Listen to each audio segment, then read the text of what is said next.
Testing 1 2 1 2 1 2. There we go. Good morning, everybody. Oh, somebody's had their coffee. Okay, let's get it rolling. Welcome to Zcon4 in Barcelona. We're very pleased that you could make it here. Last year we were in Las Vegas. This year we're in Barcelona. I think the temperature is about the same, but the humidity, I think, is slightly worse here. Maybe next year we'll try and find a nice, cool glacier to have our conference on. I want to do just some very quick housekeeping notes before we get straight into some ecosystem updates from the key organizations in the Zcash ecosystem. First of all, I want to remind everybody that the Zcash Community Code of Conduct applies to this event. You should be respectful and polite to the people that you encounter here. You should respect the speakers and the panelists who are up here on stage.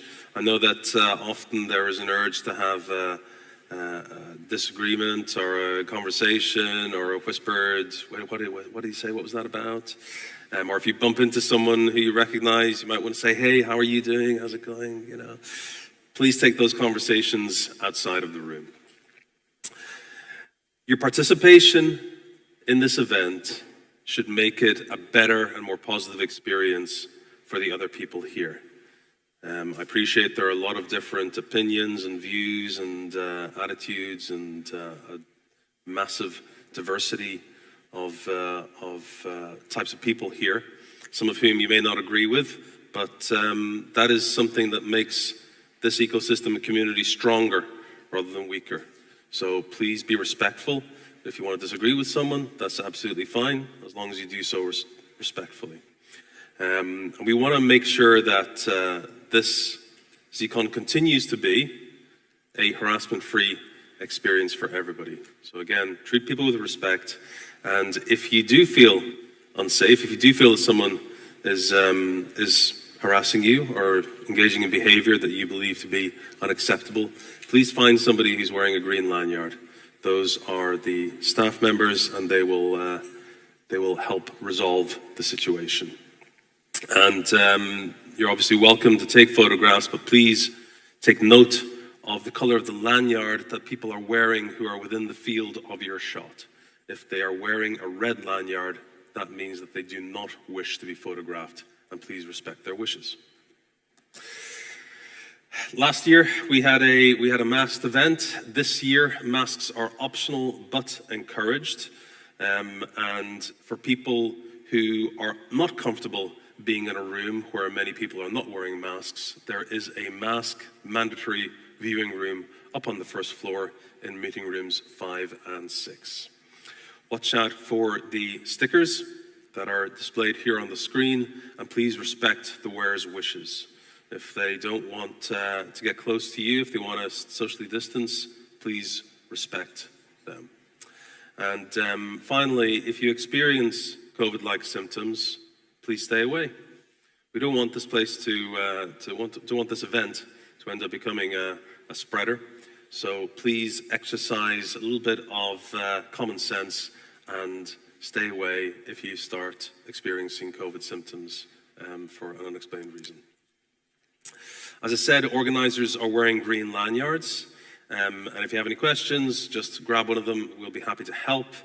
The badge is your ticket for Zcon. If you're not wearing it, then the hotel staff cannot tell whether or not you are supposed to be back here, so they may well deny you entry to the conference space. Track 1 sessions will be in this room, and track 2 sessions will be right next door. In the interests of keeping our schedule on schedule, please be on time. I know that there's coffee and snacks right outside the door, but please get in and into your seats and at your tables in time for when sessions start, and that way we can try and keep things on schedule.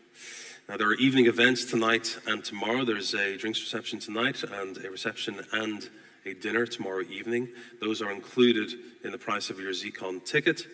And I'm looking forward to relaxing later on this evening with all of you upstairs next to the pool.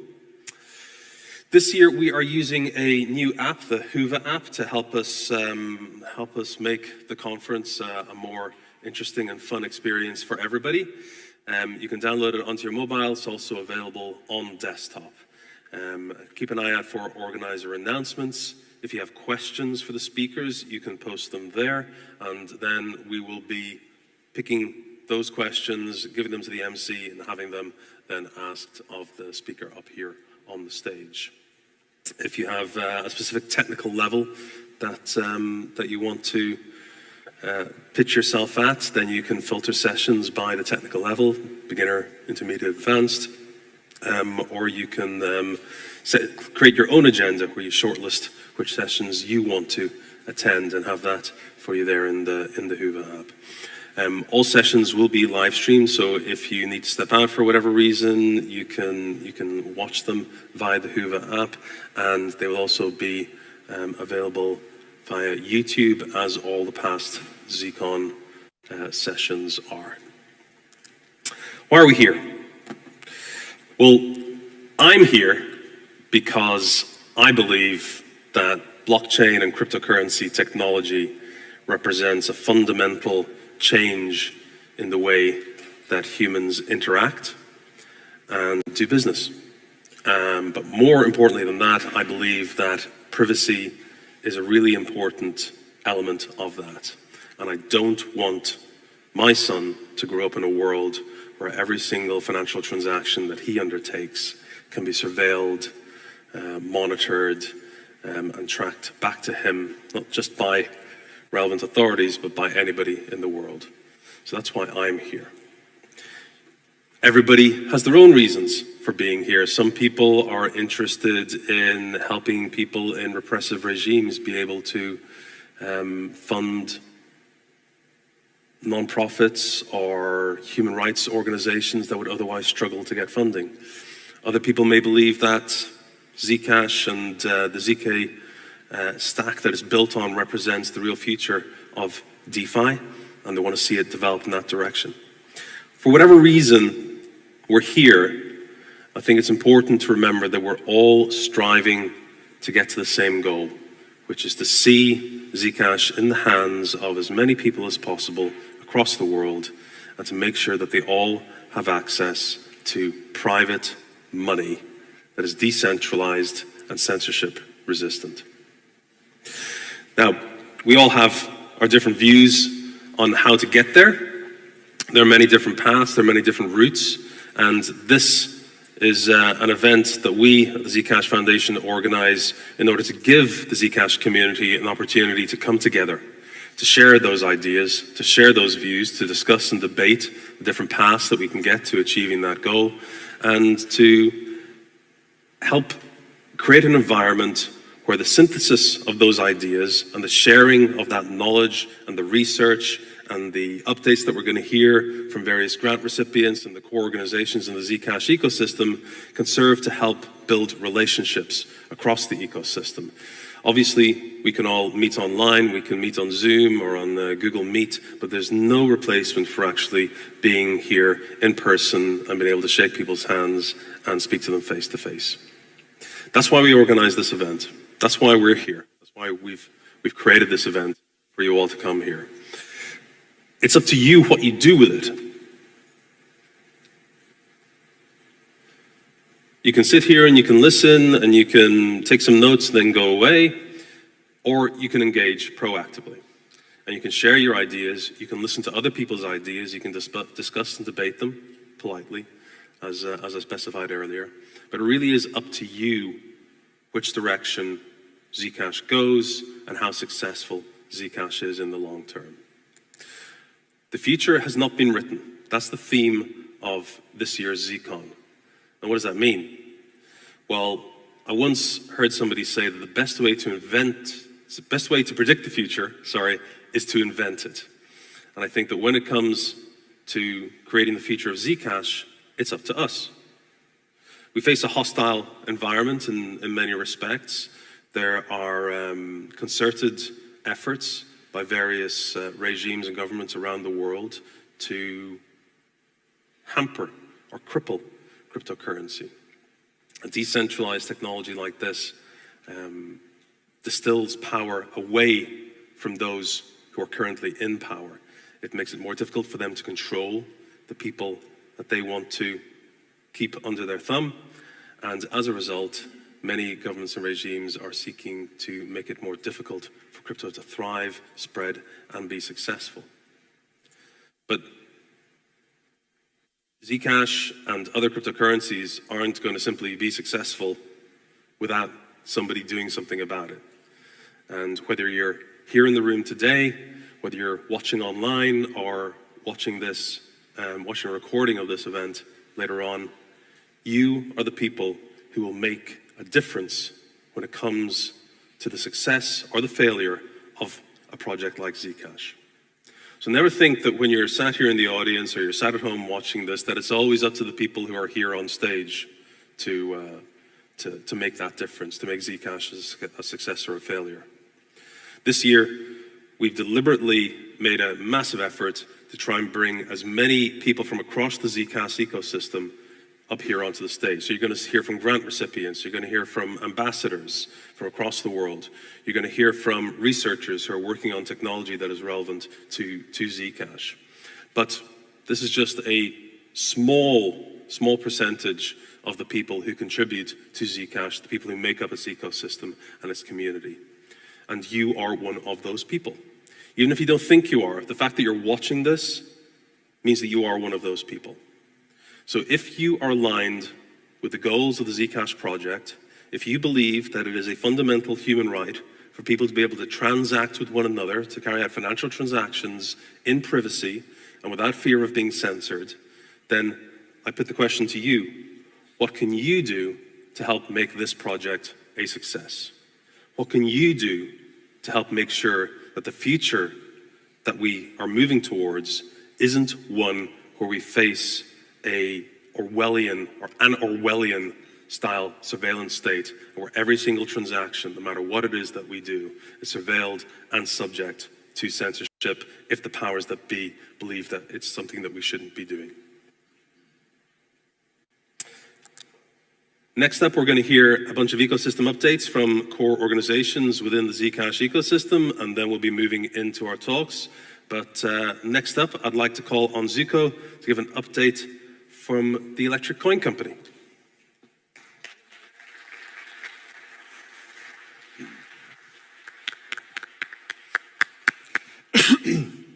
That was a really great intro. Thanks, Jack. And thanks for organizing this. This is so exciting that we get another Zcon. Yay, Zcon, my favorite. So I do have slides, or I might have slides. Danica, do I have slides? All right, I'll go from memory. I'll look at my notes. So in 15, oh, okay, good. I really liked Jack's description of why he's here. Why the Electric Coin Company does what we do is to empower everyone in the world with economic freedom. In support of that mission, we contribute to and support a fair and open currency to protect the freedom, dignity, consent, and security of people all over the world. And what we say is that our North Star is to deliver a world-class user experience for Zec. So this next 14 minutes is a summary of what we've done since Zcon4, and then where we're at and what we're doing now and how you can help. So since Zcon4, a big thing that happened was the so-called sandblasting. Some people say that it's a spam attack, but I don't like to say that because I don't know the intentions or exactly what the users are doing. But starting around Zcon4, there's been a really high load of shielded transactions getting added to the blockchain. And once that started happening, all the software fell over, which is what I expect. I have a rule that whenever something scales up by 10x, then everything breaks and you have to fix it, and that's what happened. So our team at Electric Coin Company The first thing we did was upgrade Zcashd. Zcashd is the full node software that everything in the Zcash network relies on. So we made a whole bunch of optimizations and bug fixes for bugs or performance issues that were revealed by this new 10x or however much increased load.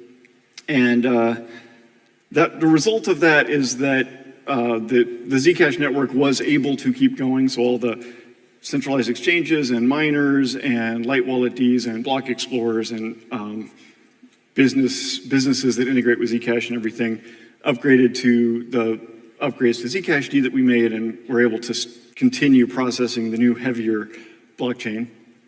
And then something else we've done since Zcon4 is we specified and implemented and debugged and deployed the proportional fees, which was originally proposed by Audi from Nighthawk as a Zcash improvement proposal. But that took a lot of work. And we deployed that. It's optional, by the way. There's like a backwards compatibility process so that it doesn't, the deployment of this new proportional fees doesn't break too many things along the way. But empirically, as soon as we did that, the high load reduced and changed. And that load having gone down has also helped more things start working again. So along the way, we got this security report from this security company named Halborn. They had found a bug that was in the old Bitcoin code base, and that Zcashd, as well as 200 or something other coins around the world, had cloned that code base and had the same bug. And so we have a good, like, pretty well-oiled practice at the Electric Coin Company of dropping everything and diagnosing exactly who might be vulnerable and exactly what the impact would be if this kind of security bug were exploited. It turned out that after we had done a lot of diagnosis and remediation, it turned out that nobody was in very much danger, probably. But it took quite a lot of work to make sure of that, and to make sure that we deployed the fix so that if there was a danger, our users would be protected. And there was an eye-opening thing that I learned out of this, which is that those security consulting company, Halborn, that was organizing that, told us something like, Zcash is the only one out of those 200 coins who went ahead and fixed this rapidly. A lot of the other ones...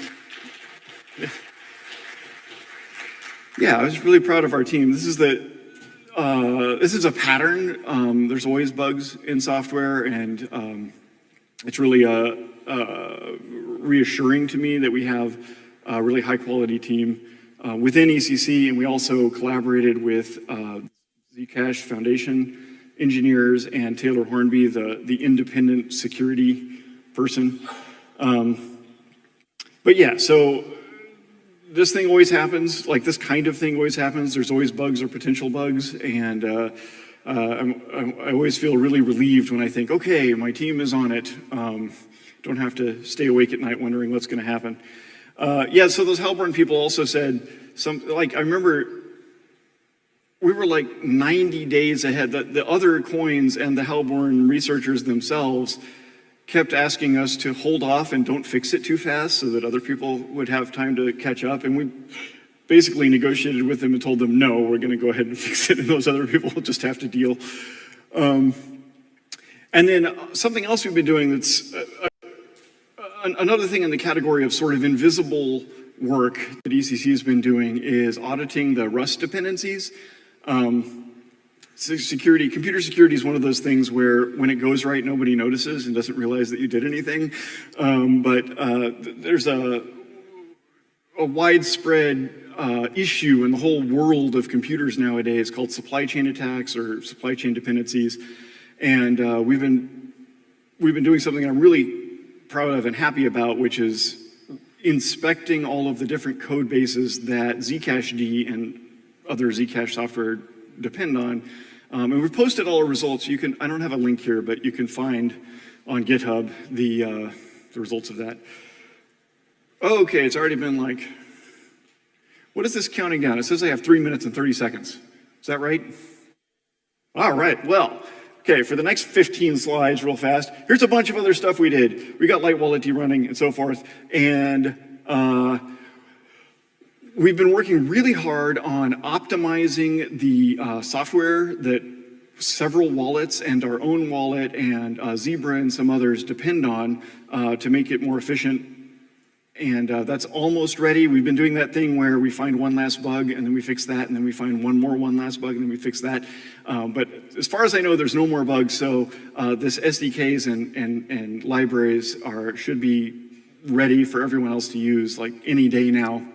And we've made our own beta version of a wallet, which I'm really excited about because I get to be right in the feedback loop of all the user complaints. So if you want to be one of these users helping us find bugs, then come up to me and I'll give you access to the wallet. It's very rough, but I'd really like to hear your thoughts about it when you try to install it and everything. Okay, I got 2 minutes and 20 seconds. So what we're doing now, the main theme is decentralized Zcash and focus ECC. And the theme is, at ECC, we've been doing a lot of different things and kind of spreading ourselves too thin for many years. And it's going to be better both for Zcash as an ecosystem, as a community, and also for ECC if we refactor who does what. In particular, there's a bunch of things that it's going to be better for Zcash that everyone in the Zcash ecosystem doesn't depend solely on ECC, so it's not a single point of failure for these things. And that's a major theme that I want to talk to everyone about at this conference, is exactly what those things are and how you can help and what's the process of transitioning from everyone hitting up ECC for those things to hitting up some more decentralized structure for those things. And then that leaves only a few things so that ECC can do fewer things better and faster. Gotta skip ahead. Here's the 4 things that we want to focus on. The 5th thing here is transitioning the other things so they don't drop on the floor. But the 4 things that we're prioritizing are making progress on proof of stake, making our own wallet so that we get live interactive learning from users as we go, the developer tools that I mentioned that other wallets and Zebra use, we're going to prioritize continuing to improve that, and the US-based policy work. All right, now it says I have 5 minutes and 28 seconds. Okay, fine. I'll just keep going till that counts down. So since Zcon4, Nate Wilcox, the chief researcher at ECC, has been studying proof of stake and how to transition from the current Zcash proof of work protocol to a proof of stake protocol. And the most recent thing is he just published a proposal or a pre-proposal called the trailing finality layer, which is a way to make hybrid proof of work, proof of stake as an intermediate step. It, at least partially, if not wholly, follows the Ethereum transition, which was successful so far. Previously, Nate, also came up with the concept of the Zcash Posterity Fund, which Shielded Labs adopted and renamed to the Zcash Sustainability Fund, which is related, but not the same thing as proof of stake, but it's complementary, I guess.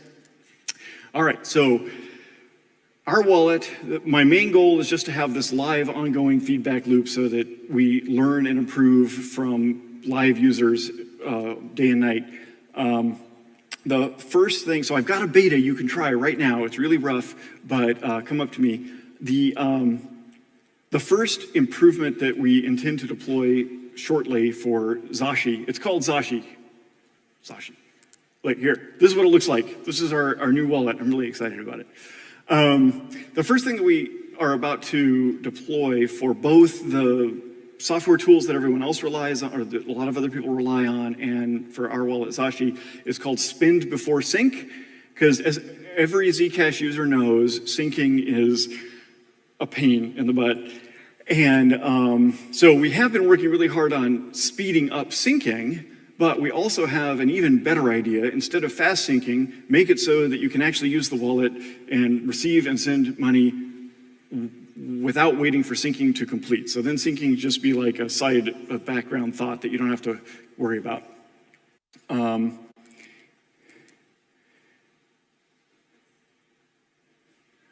Yep, I already talked about that. So the fourth thing that we're doing up there on our list of 4 things is US policy work.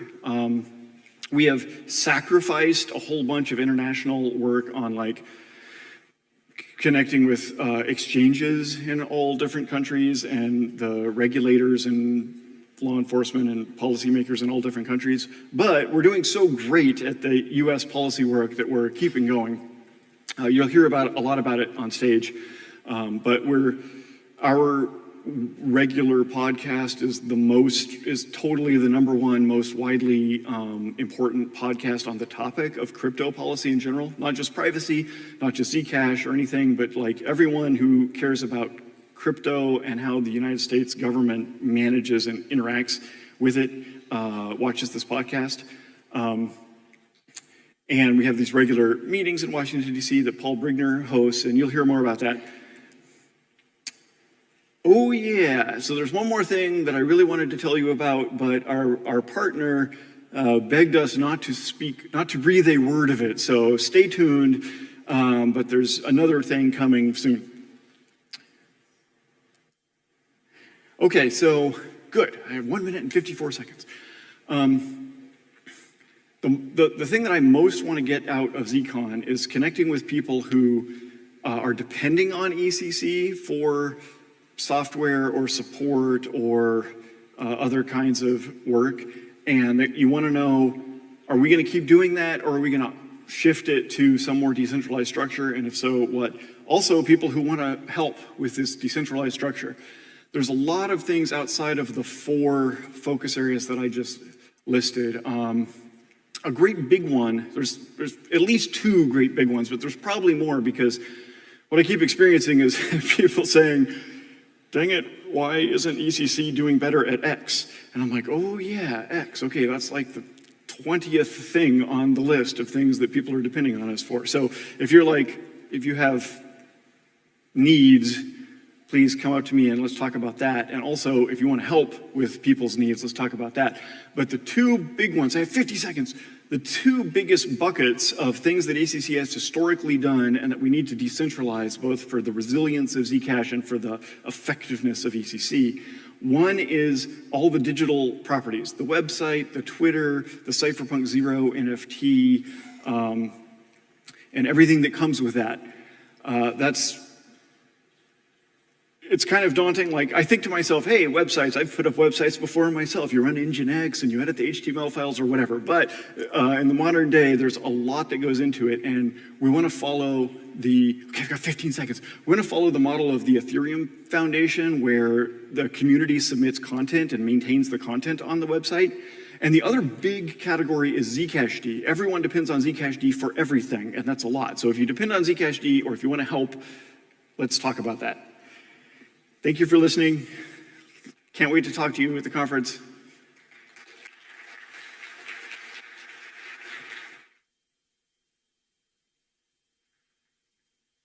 And next up, we have Jonathan from Kedit. Kedit have been working on Zcash shielded assets, which will be the first significant functional update to the Zcash blockchain since it was launched. Take it away, Jonathan. Hi, everybody. So, thank you. Thank you for inviting us to this great conference. Historically, we've actually been invited to all the Zcash conferences and have been in touch with Zcash before Zcon4 even. So there's a strong tie between Kedit and Zcash running for now many years. I want to quickly give you updates on what we do, what we want to be doing. There are dedicated sessions during Zcon for diving in, so these are going to be headlines.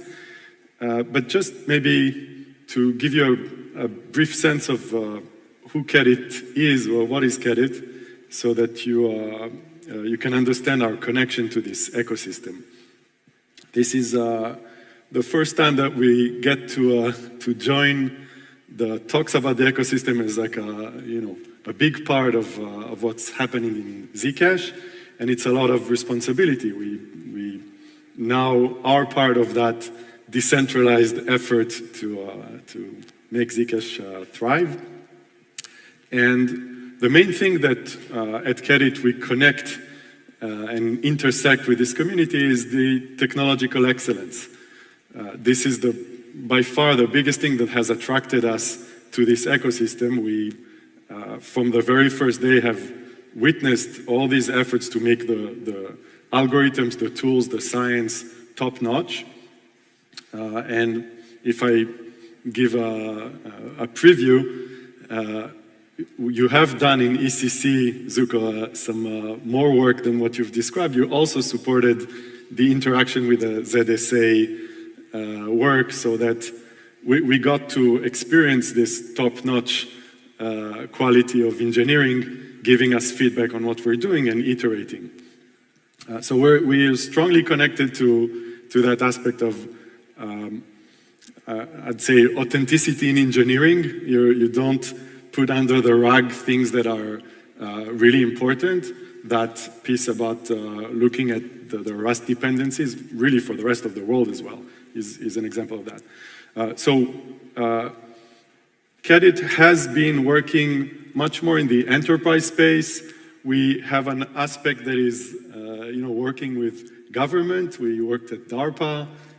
We were part of the World Economic Forum at some point, describing to them what can be used, how privacy can be used to advance freedom of people and their right.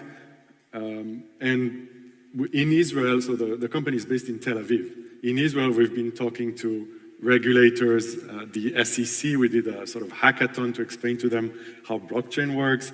We have legs in many aspects of this blockchain ecosystem, but a lot of work with, let's say, institutions and not the traditional areas that the Zcash community is hanging out with.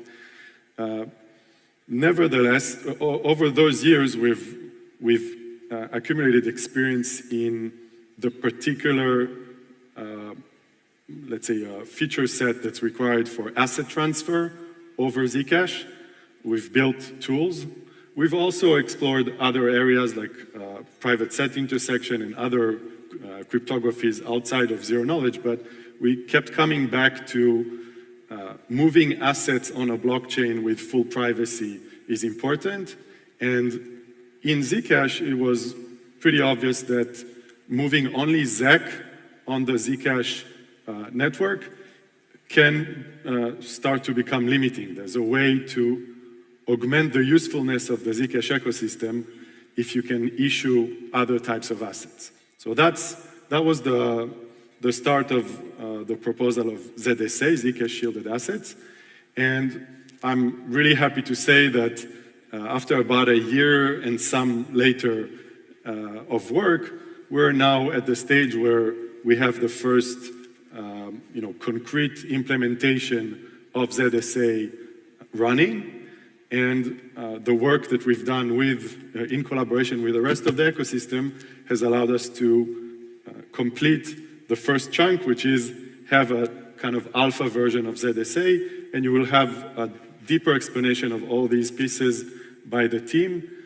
Shout out to Pablo, who runs this team, and from Kerit, who is coordinating and building all of this with our team. One thing that's important to note is that when you're dealing with developing for an ecosystem that is still on the move, all those features that Zuko listed earlier, all these progress that has been made to the ecosystem, when we're developing ZSA, we now need to catch up to that because we branched off, did some work, but then the underlying libraries and even fee structure, things are moving. And so we ended up writing the zip and the implementations almost twice in order to achieve a level that's close to real time. And we also understood that in order to actually bring this to production, there's a whole chunk of work of integration with what's called NU6 that needs to happen. And so the next few weeks and months are going to be about bringing out the work that we've done to the community so that you can start seeing the interfaces and what it looks like to issue an asset, to move an asset around, to burn it, and kind of play with ZSAs. And we are doing the work to start bringing this into the mainnet Zcash at some point. So you're going to have, during this conference, both a dive on what we've achieved so far and a description of what it's going to look like to put it in mainnet. A big piece of the next, or let's say the next phases, is introducing asset swaps, because the usefulness of an asset is yet more augmented when you can swap the assets on a blockchain in one transaction. And there's a whole area of development that you will also hear that's coming up in the next few months. Something important, this is all financed by the Zcash community, the Zcash ecosystem, through those grants. And I've been asked to participate in panels describing our views. You can imagine that we are grants recipients. Our views are that this enables us to do this work, and I will probably have a very consistent responses to those questions when asked on panels. All of this is possible because Zcash holders are, in a sense, paying a tax to develop the next phases of Zcash. And there's a whole organization in place to try to figure out what is the most valuable development that can happen for the Zcash ecosystem. And we're very happy that we were able to join forces and be part of this ecosystem. One thing about what's coming up next, I think that if the ecosystem wants to grow and use those techniques, ZSA and others, we need to look a little bit more broader than just the US. And I think as a company from Tel Aviv, we have that role of trying to provide an outside view to the community. And I believe that this goes through an area that is not in the comfort zone of this community at all, which is exactly the compatibility with exchanges and the conversations about interactions with law enforcement and regulations that try to look at Zcash and understand how do you deal with a currency that's fully anonymous. I think that as a community, we have, first of all, we have the luck that this is not, the ZEC token is not one of those tokens on the SEC targets, because the mechanism by which ZEC was introduced is in the clear. So there's that battle at least is not really a battle. But if we want to be robust to regulators all around the world, we need to address the fact that regulated exchanges are looking at transactions from Zcash and saying, well, how do we deal with provenance, questions of identity, and these related questions. And so I believe that using ZSA, you can have that conversation orthogonal to ZEC, to ZEC. You can have tokens where you decide that opt-in, these tokens are more compatible with what exchanges are expecting, have more features that help exchanges understand who is in front of them when that user wants to be identified. And I think that there's a space for these conversations to happen in the ecosystem so that the Zcash ecosystem as a whole becomes more robust. So increasingly I will be, let's say, advocating for that part of conversation to happen in the space. I say it's uncomfortable because at the core, this is one of the only ecosystems that is a counterweight to all those oppressive things and intrusive things that we hear, and we have to keep this force. You don't want to introduce anything that obliterates this core strength that Zcash has, which is users have control over who sees what they're doing. This has to stay. And you don't want to slide into the even possibility of mass surveillance or anything like that.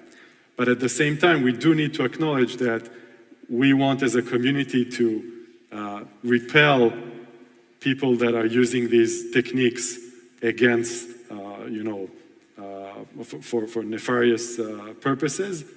And if there's a consensus on what are the extreme cases where you do want some interaction with authorities, law enforcement, etc. What are the mechanisms that still keep our core values and our core, assurances, but make this robust to attacks from regulators and permit interactions with law enforcement.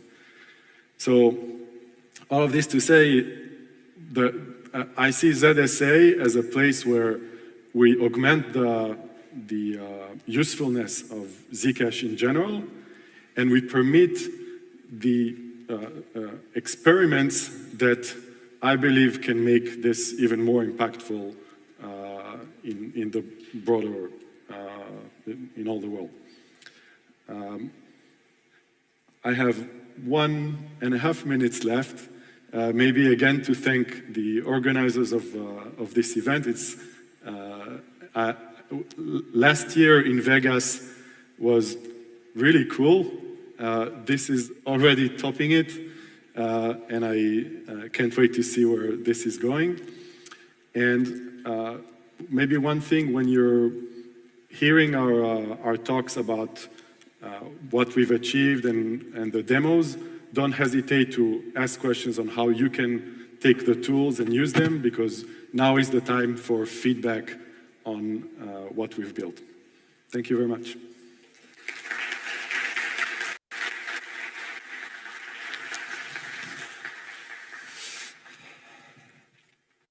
Thanks, Jonathan. Next up, we have Jason from the Zcash Community Grants Committee to tell us what they've been up to over the past year. Hey, everybody. Can you hear me? Okay. Yeah, so I'm going to give an overview about the program and then give you an update on what we've been up to. So my name is Jason McGee. I'm one of 5 members of the Zcash Community Grants Committee. Brian, Michael, and I have been committee members since January 2022. Amber joined in 23, and G-Guy started in July. So ZCG is a 5-person committee. We serve annual terms, and elections are staggered now. 3 seats are available in January, 2 in July. The committee is elected by the Zcash Community Advisory Panel, ZCAP. Virtually anyone can run to be a member. You can self-nominate, or you can be nominated by another community member. The only restriction is you have to go through the KYC process from the Zcash Foundation if you want to get paid. So the program was established in 2020 as the Major Grant Review Committee. It's gone through a couple name changes. It was ZOMG for a while, and then we decided Zcash Community Grant sounded better. ZCG receives the largest allocation of the Dev Fund, 40% of the block reward, which is 420,000 ZEC over the course of 4 years. ZCG is a committee under the foundation. It is not a separate organization. The foundation administers the program. They custody the funds and disperse them. But the decisions that we make as committee members are completely independent. We consider ourselves representatives of the community, and community input is one factor that we weigh when we make decisions on grants. A little bit about our meetings. So we meet on a weekly basis to discuss open grants and our various programs. Then we meet with the Zcash Foundation bi-weekly to vote on record. And then our meetings are, they're super detailed meeting minutes that are published to the forum where you can, understand the reasoning for each of our decisions. So our mission is to fund independent teams to perform ongoing development for the public good of the Zcash ecosystem. We fund projects that advance the usability, security, privacy, and adoption of Zcash. These projects can be technical or not technical, so long as they're designed to help Zcash succeed. So this is just a quick review of how we make decisions.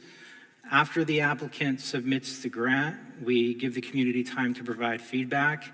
We use the Zcash community forum, and it can be a pretty rough place. There's a few trolls there with loud voices, but for the most part, we get good feedback from community members.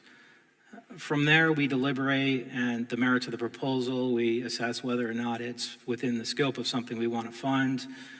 If it's technical, we might set up calls with ecosystem engineers.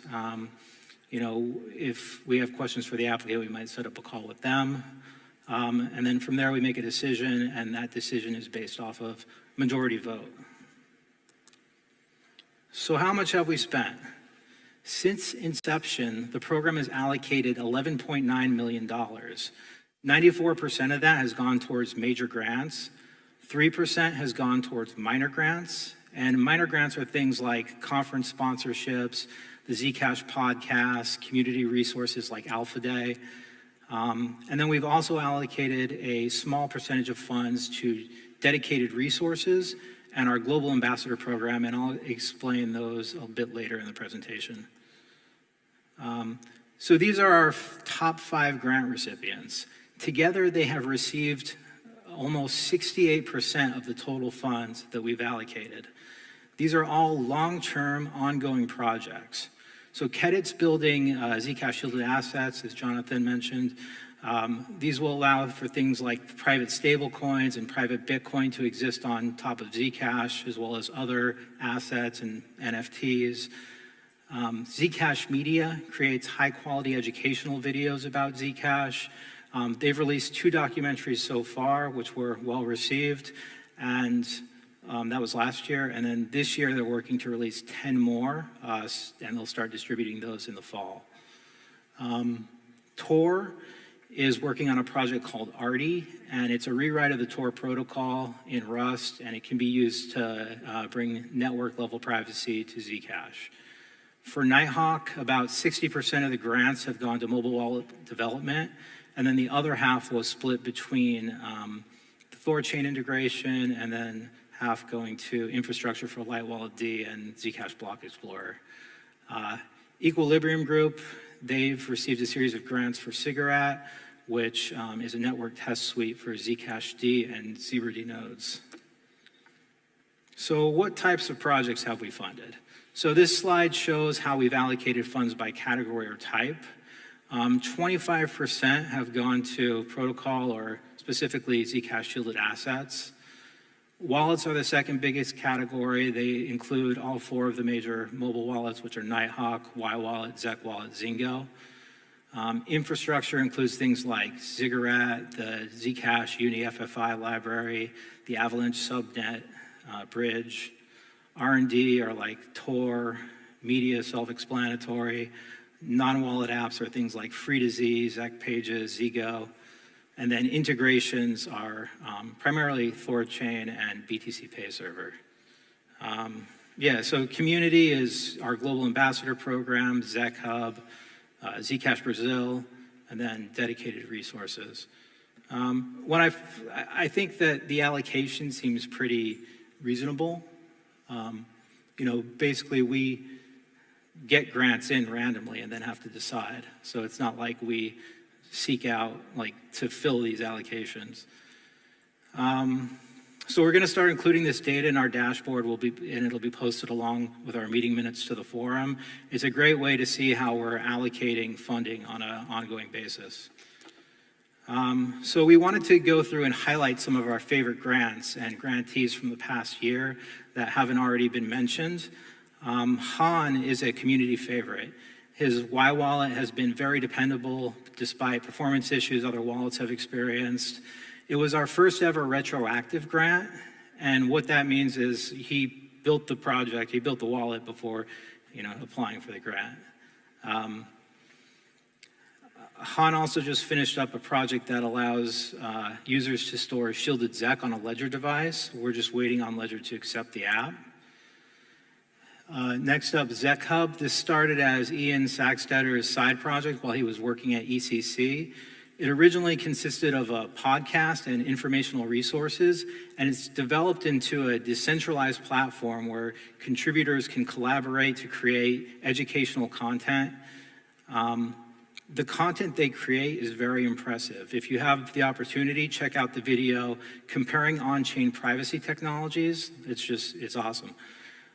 There's more than a dozen active contributors, and they offer bounties so anyone can get involved and get paid to participate. All governance decisions are made by a 10-person DAO. So Free to Z is Zcash's social media platform. It's super popular, especially in the Spanish community in Venezuela. It started out as a peer-to-peer fundraising platform. And I've seen people raise money to get a new bike or a computer. One person was able to get enough money to purchase cancer treatment medication for his mother. People now use it. The functionality has expanded. So people now use it for blog posts, live streams. One guy's offering guitar lessons. And the live streaming is pretty popular. I think the Zcash Foundation's AV Club does their meetings on there. So if you haven't had the opportunity to check it out, definitely do so. Next, Zingo. So Zec Wallet was one of the early ZOMG grants, and it was the first mobile wallet to support shielded sapling transactions. After Aditya stopped supporting Zec Wallet, Zonkus stepped up, he forked it, he created Zingo, and then he added support for unified addresses in the Orchard pool. The app has some really cool features like the sync and rescan report. But Zonkus is all about authentic financial insights. So he wants the app to be more than just a wallet, but a tool that helps people better understand and manage their finances. So, we look forward to seeing how this project progresses. Dedicated resources. So we have community resources, and then we have ZCG resources. So these are resources that we bring on people as independent contractors for full or part-time roles. For example, ZK Squirrel, he's our community note taker. He attends the biweekly arborist calls, summarize the key takeaways, and then posts them to GitHub. They're super convenient. Taylor serves as the ecosystem security lead. He's audited a number of the projects that we funded, including Y Wallet, Zgo, Light Wallet D, and a few others. He's found some high severity critical bugs, and some of these, they're either high severity or critical, and some can compromise privacy or put funds at risk. So this has been a great service to provide because otherwise, developers would have to fund independent audits on their own. Ying Tong came in as the Halo 2 community manager, and we just brought Paku on as the community wallet developer starting August 1st. He's going to work with Nighthawk and also Zingo, and among other things. So, one sec. So next up is our Global Ambassador Program. So ambassadors lead activities that, basically there's two things that we wanted the ambassadors to do. Basically help drive user adoption and build new Zcash communities all over the world. We have ambassadors in 14 different countries on 5 continents, including places like India, Venezuela, Saudi Arabia, South Korea, and Just one sec. And so the primary activities that they do are like meetups, wallet onboarding events, content creation, translation. They receive a $1,000 stipend to support and reward their efforts. And some of the communities have actually become very vibrant. Like the community in Latin America is very large. The Spanish-speaking community is super active. They have their own website, podcasts, blog articles, education programs. And additionally, Zcash Brazil spun off from the program. They submitted their own grant proposal, and now they're just doing an awesome job representing Zcash in Brazil at all sorts of different events.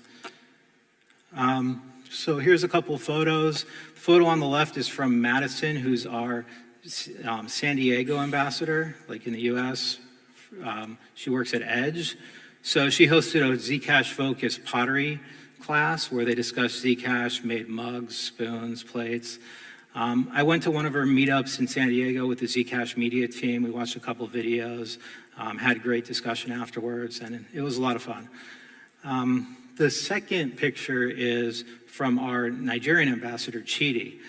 He does a lot of physical meetups and education events to teach people about Zcash. He also sponsored a local soccer team and got them Zcash jerseys.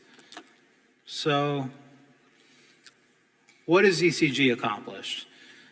We've brought in a number of teams from different parts of the world to work on long-term, ongoing projects. We've also helped build vibrant communities in places like Brazil, South Korea, and Venezuela.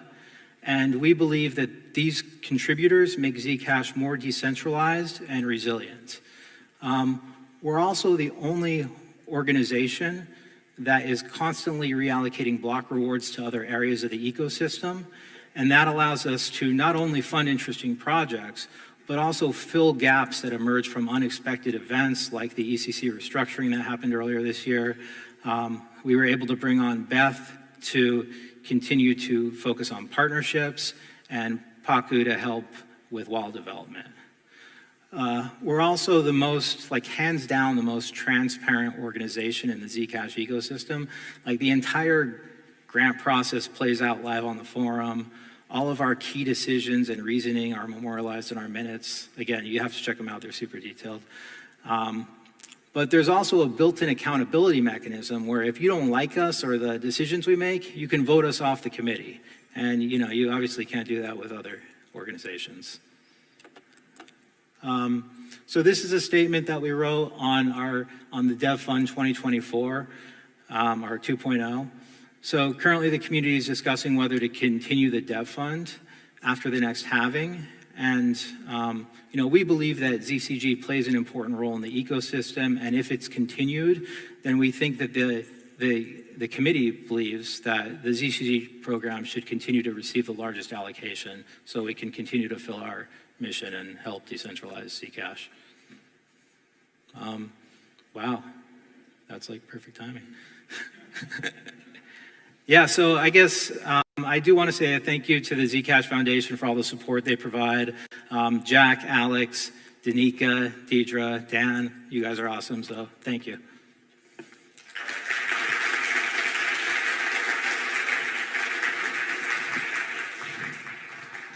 Thank you, Jason.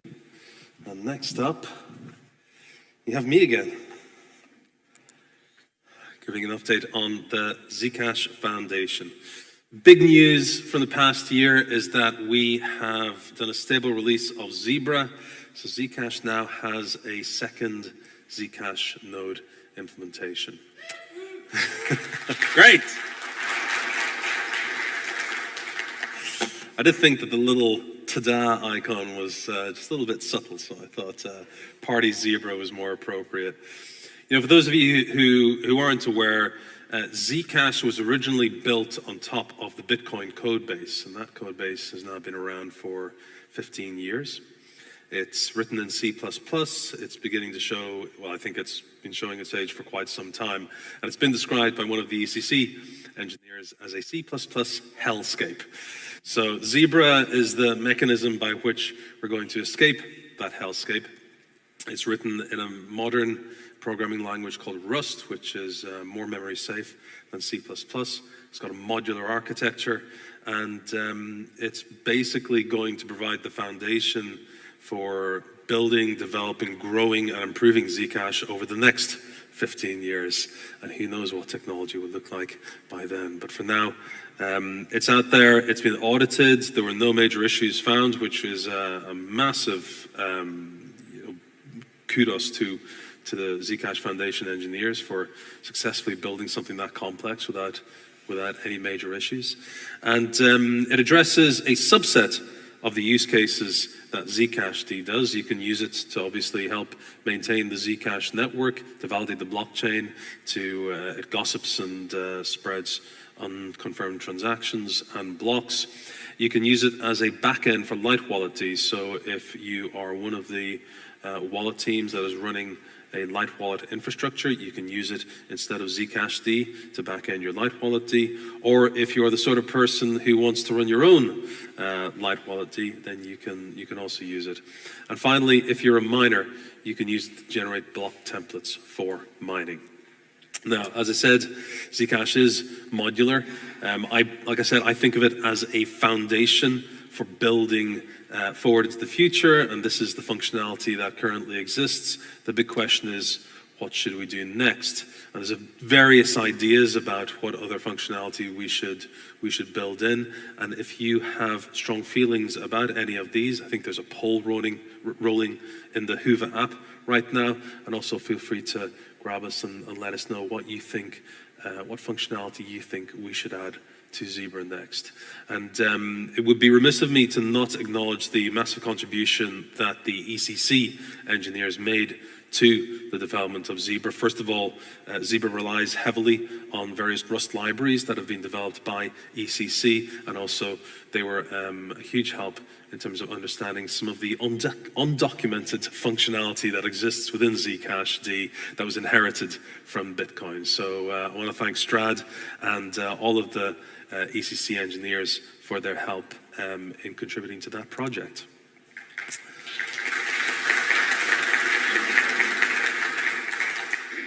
The other massive project that we've been working on is Frost.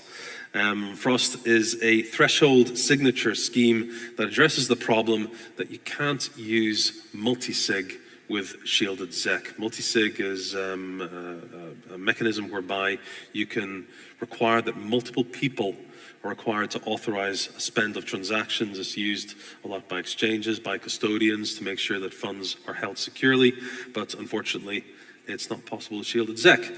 So Chelsea, along with Ian Goldberg at the University of Waterloo, came up with the flexible round optimized Schnorr threshold signatures, continuing a long tradition of cryptographers finding innovative ways to create acronyms out of the names of their papers.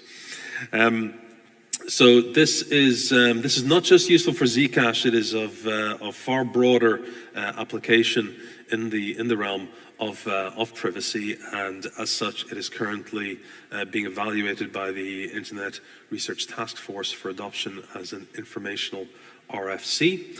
But we have created a Rust implementation of Frost, and that's currently undergoing audit.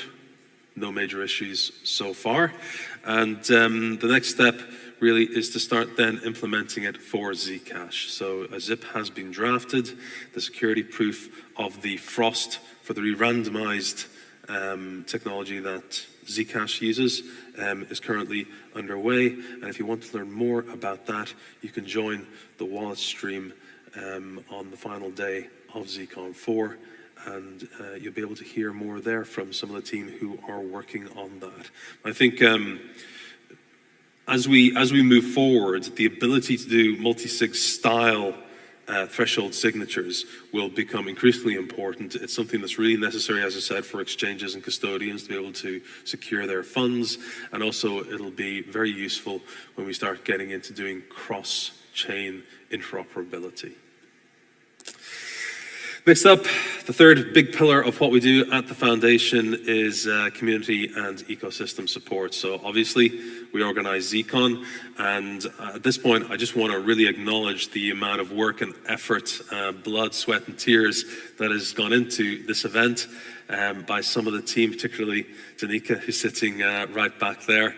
Not sure how much sleep she's had recently, but it takes an awful lot of effort to put this event on, and I just want to give Danica, Alex, and the rest of the team, Dee, Dan, John, the whole team it really is a team effort. I hold absolutely no credit for this event. It is entirely our ops team, so I just want to give them a big round of applause.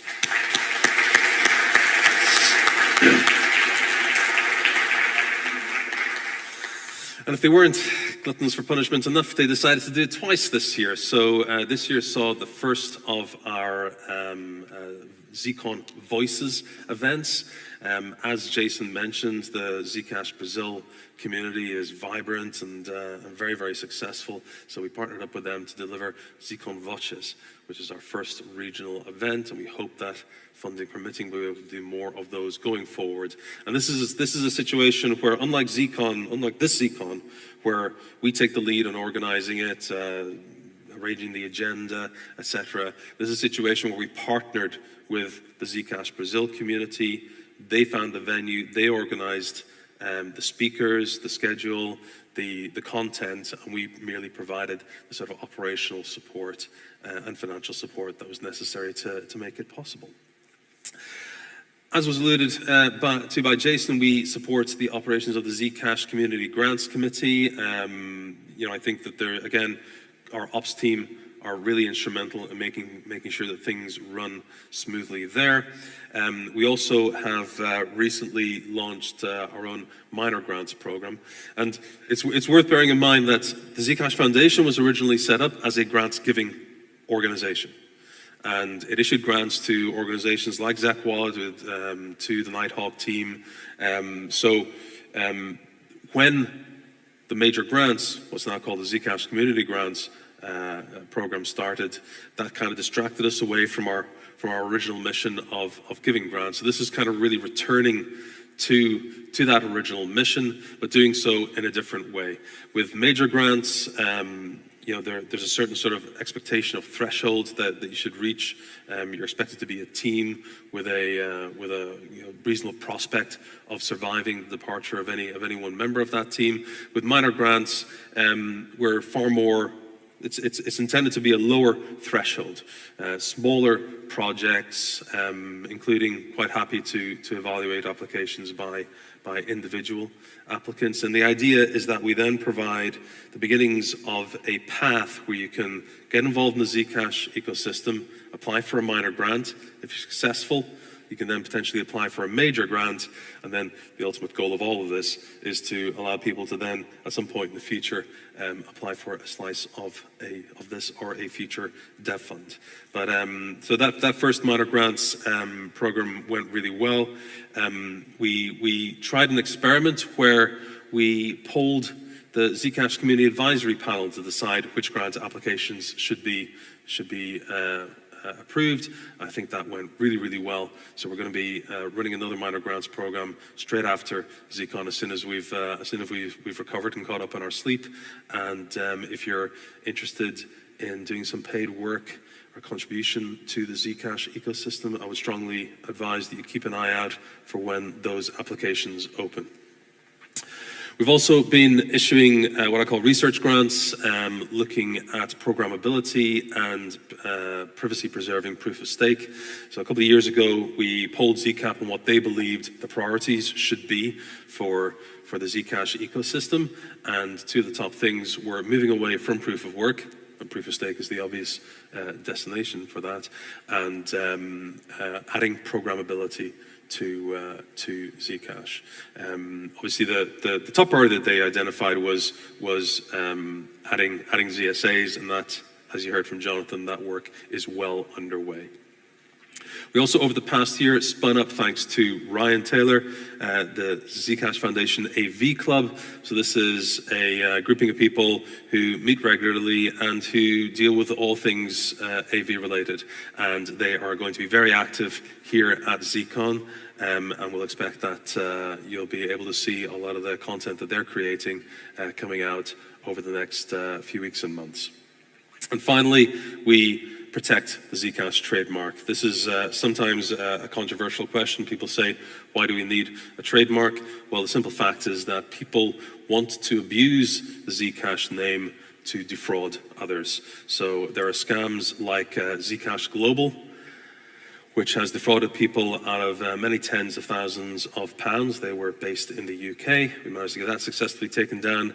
And we're just currently awaiting for the transfer of the zlend.cash domain to us, which we've successfully applied to have seized. And this, again, is another example of a website where people abuse the Zcash name.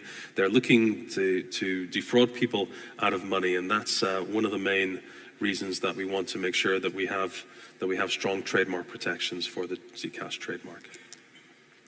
Moving on, I want to talk a little bit about geographic decentralization. It's been a topic of conversation within the community over the past couple of years that the Zcash ecosystem is heavily concentrated in the United States. Both ECC and the Zcash Foundation are US domiciled organizations.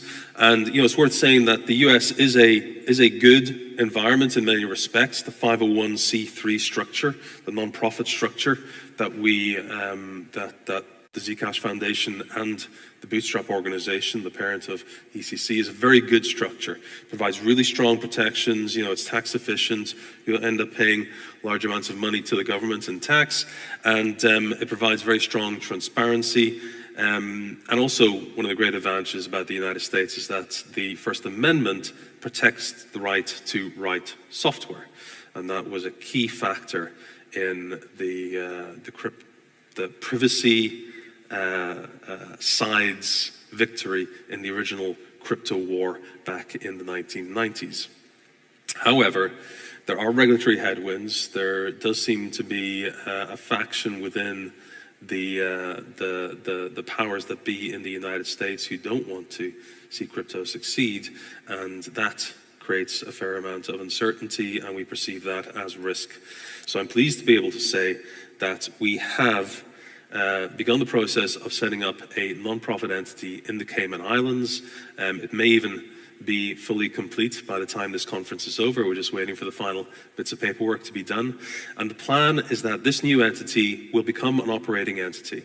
We will transfer some of the activities that the Zcash Foundation currently undertakes, likely the more internationally focused activities, to that new entity and get it up and running and functioning. And the goal is to ensure that if the United States becomes a hostile environment for either crypto or privacy-preserving crypto specifically, our goal is to ensure that we don't end up suffering any significant negative consequences to Zcash as a result of that. Thank you. Yeah, I think it's really important that we ensure that Zcash is indestructible.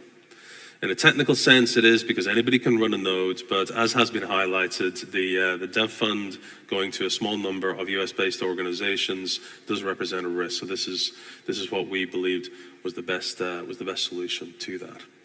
So I have 20 seconds left. I just want to finish off by saying that the theme of this year's conference is the future has not yet been written. So let's write it together as a unified community with a shared vision for Zcash.